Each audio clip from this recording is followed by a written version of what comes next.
Although I'm a licensed professional counselor in the state of Texas, this podcast is not therapy and should not be used as therapeutic intervention. Many of the products and practices mentioned are for educational and informational purposes only. Should you need support, please seek appropriate, qualified, and licensed professionals.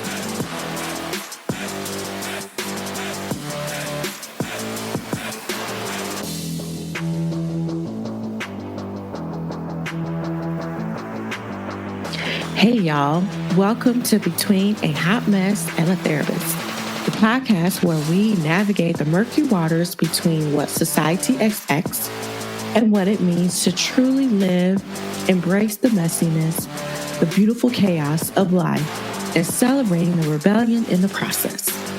Whether you're a recent graduate, a seasoned therapist, or someone simply curious, there's something here for everyone.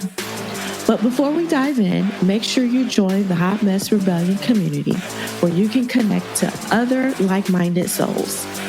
I'm your host, Shauna Lovin, a seasoned therapist and wellness educator with a very rebellious spirit.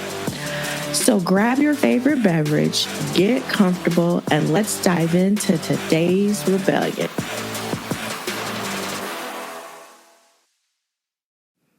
Hey y'all, welcome back to another episode of Between a Hot Mess and a Therapist. So it is September and it is Suicide Prevention Month. That is the topic we do have today. So if this is not something that sits well with you, I'm just going to give you the caution now.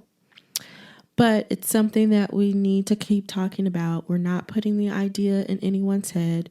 We are not giving them a go-ahead. We're not doing any of that. But basically, it's just a place where we just need to keep talking about it so that we can keep reaching the people that need the help. They may not be asking for it, but they probably need some help somewhere. So if you didn't catch, I did have a whole training last week, I believe, on suicide prevention. So make sure you go into the portal or you go into like my stuff and then see if you can find that, because I don't just talk about like, here's the stats, here are the things. We talk about some real life experiences and what that looks like. You know, how can you differentiate some thinking versus just something else? And so I have a whole thing about that. So I'm going to encourage you to go look that up and kind of learn something new for yourself. But I realized that after 2 decades of just experience in the mental health field, I have just realized that the depth and the breadth of human suffering sometimes often remains hidden from view. And sometimes the darkest moments aren't always the most dramatic. Sometimes they're super subtle, they're quiet, they're unnoticed. And a lot of times, I would say frequently, that is the case. Like, people aren't outward when it comes to the way that they're thinking all the time. So these experiences, these dark moments that people are having have just taught me that the more significant impact comes from just me listening. It comes from me being present, and it comes from me understanding the nuances of their personal story behind the pain. So it's like when we talk about individualizing our treatment, this is something that is a place where we definitely have to look at, are we really individualizing the treatment and the care? So we share these stories and we learn from them and we use them to inform, like our approaches to suicide prevention is critical. Like, this is how we learn, because I was kind of asking my associates and I was kind of asking some more seasoned therapists, like, hey, did we really talk about suicide or suicide prevention in grad school? And everyone was like, no, they kind of like briefly touched on it, but didn't really go into detail about like what that is, what it looks like. And so that's kind of why I'm here. Yes. So we have to remember that it's about connecting on a human level. and recognizing that every life matters, that every struggle is real, and every story deserves to be heard. It's like we know the basics of support and they're in place and we know what comes next. We kind of know what to do. But really, when you think about the bigger picture, suicide prevention involves a more nuanced risk and assessment. Remember, it's personalized. It's about the long-term support plans that we need to work with our clients. It's about deep understanding of each individual's unique needs and circumstances. This is like way beyond like the immediate crisis intervention that we typically provide. And, we need to provide more of a sustainable, proactive care. So we as therapists need to equip ourselves with the tools and the knowledge on how to handle all this. And this is why I kind of go into this on the workshop that I did last week, because this is kind of what we're needing. It's not just understanding the basics, but it's how do we take the next step and go beyond that. So I bring this up because this kind of taps into, more of a personal note of what are some moments that went unnoticed. Now, personally, I have never experienced wanting to harm myself or wanting to end my life, but I do remember a time where I was really down. I was really depressed. And it was after I had my daughter, and she's almost 12 now. And it kind of boiled down to I wasn't getting enough sleep. I wasn't regenerating enough. I was maybe feeling a little burnt out because of work. There was like a whole lot of other things that were happening. And so that's kind of the low point that I have. And so I don't use it as a barometer when I work with other people. I actually have someone in my life personally that really has contemplated wanting to end their life. And so I just want to say, think back to maybe about 2000 and maybe 9. I walk into this house to a person that I am super close and familiar with. It is not uncommon to walk into the house to see firearms, to see other types of weapons just kind of out because of the type of job that they have. So it's not uncommon. Things seem fairly normal. You have your greetings. Hello, how are you doing? How was your day? Kind of things. And it wasn't until sometime after that, and I'm not sure if it was like that day, like later on, or was it like a couple weeks later, but there was this conversation that came up between me and this other person. And we just kind of started talking, and they reminded me of this day that I walked into the house. And as they were going into details about how they were feeling, what was going on, I realized that I single-handedly that particular day prevented someone from taking their own life. And it wasn't that I did anything special. It wasn't that said anything differently. It wasn't that, it wasn't different. It seemed normal. That's the part that I want to emphasize, is that I walk into this house. I did what I would normally do when I see this person, and I saved their life that day. And this is the point that I kind of want to bring up with all this, is like, you don't know what people are going through unless they tell you. Sometimes you can't really pick up on the cues because they seem fairly normal. And it wasn't until we were having the conversation after the fact that they're going through about all the things that they're feeling, what they've been experiencing, and feeling, depressed and overwhelmed. And there was just a lot of things going on in this person's life at the time. And they were, still adjusting to this huge move.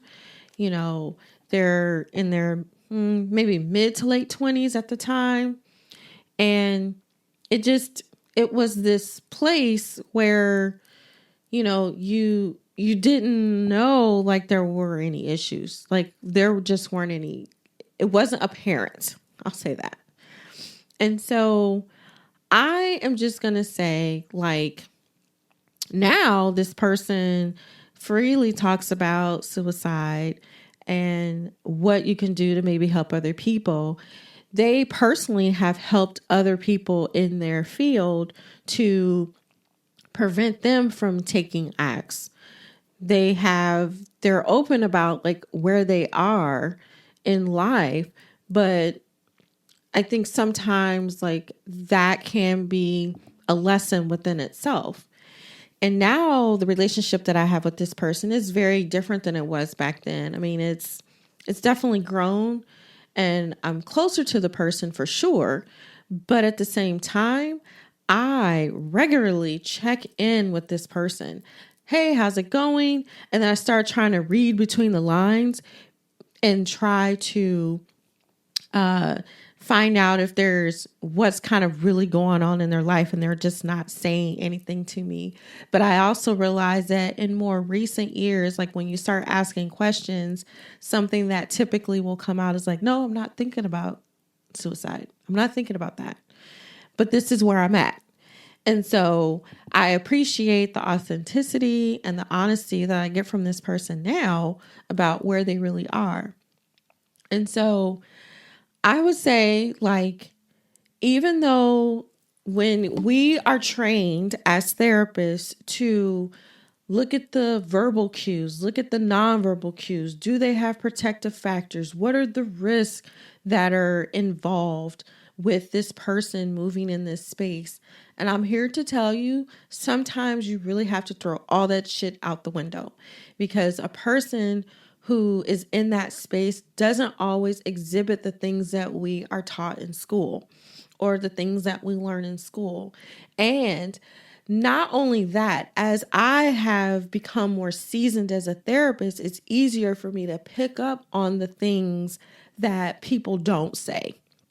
It's easier for me to ask the questions that people aren't alluding to. It's easier for me to help validate whatever experience that they're having.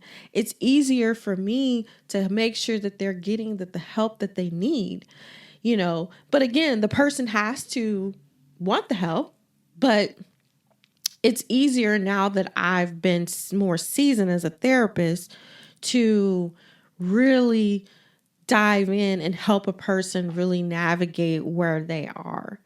And so if you've never heard me talk about how I do it, especially like when I'm working with clients and I have like this, when I'm doing a risk assessment, I have like this spectrum that I typically use. And so I want you to use this. This may help you. If it doesn't, then, just leave it. Don't worry about it. So on the spectrum, on one end, you have thoughts of self-harm, suicide, and then on the other end, you have escape. In the middle is dying, and I'll explain why I do it this way. So when we think about escape, we think about feeling overwhelmed, not sure what to do. We think about running away, and we feel like if we ran away and came back, if I just kind of like went to sleep in some cases and came back, things would be okay. That is escape. Okay. So when we're overwhelmed, that is some place that we typically live because our brain is trying to figure out like what to do, how to fix this problem. In the middle, it's dying. And so this is more than like, hey, I am pre-planning my afterlife for my family. This is more than that. This is a person feels like if they died, if they went away in that aspect, that things would get better. Now, this would be more passive in my brain because you're actively thinking about not physically being here, but that doesn't mean that you have the actual thoughts of wanting to end your life, which is what more ideation is.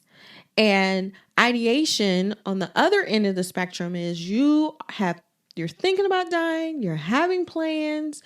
Sometimes you have to dig into the plans. Like, do they really have the means for the plan?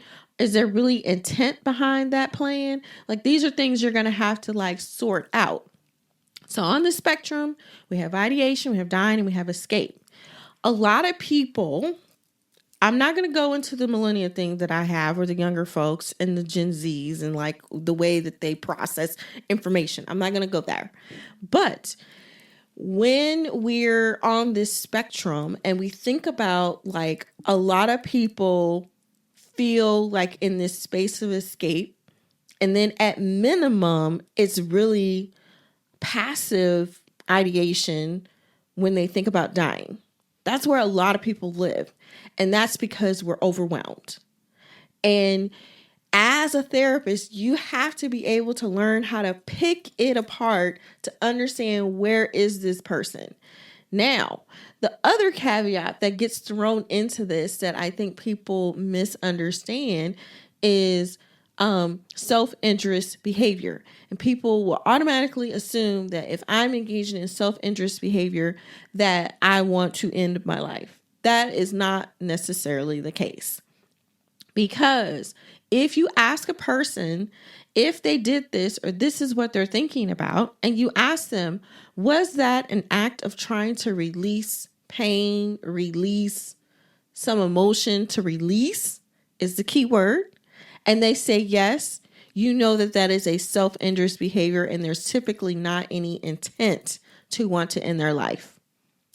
You have to kind of know the difference. It's not that,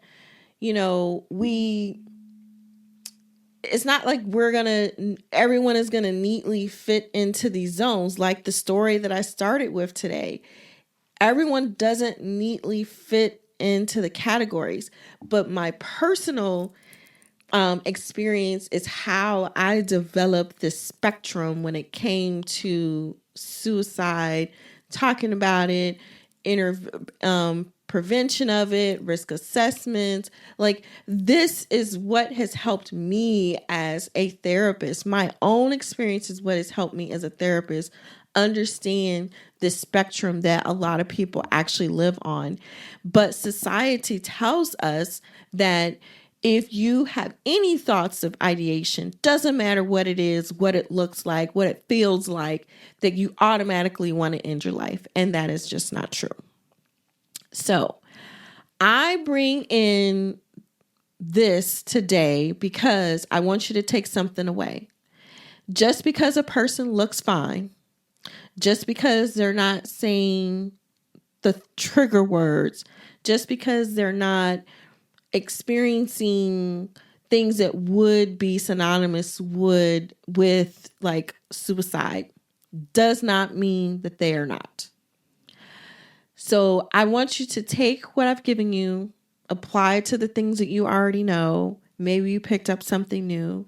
If you want more information just about how this looks or how do you work through it, maybe some more caveat and nuances, make sure you check out my replay on the workshop from last week. So make sure you do that. And September is Suicide Prevention Month. So go forth and be prosperous. Until next time. Thanks for joining today's rebellion with me. Remember, it's okay to be a hot mess sometimes. It's all part of the journey. Until next time, stay rebellious, stay authentic, and keep embracing the beautiful messiness of life. Don't forget to join the Hot Mess Rebellion community, where you can connect with other like-minded souls. And anything mentioned in today's episode will be linked in the show notes. If you enjoyed today's episode, make sure you subscribe, you share with a friend, you leave a review, and you keep coming back for more. This podcast was brought to you by Healing Roots Wellness and Botanicals. For more information, please visit healingrootswab.com.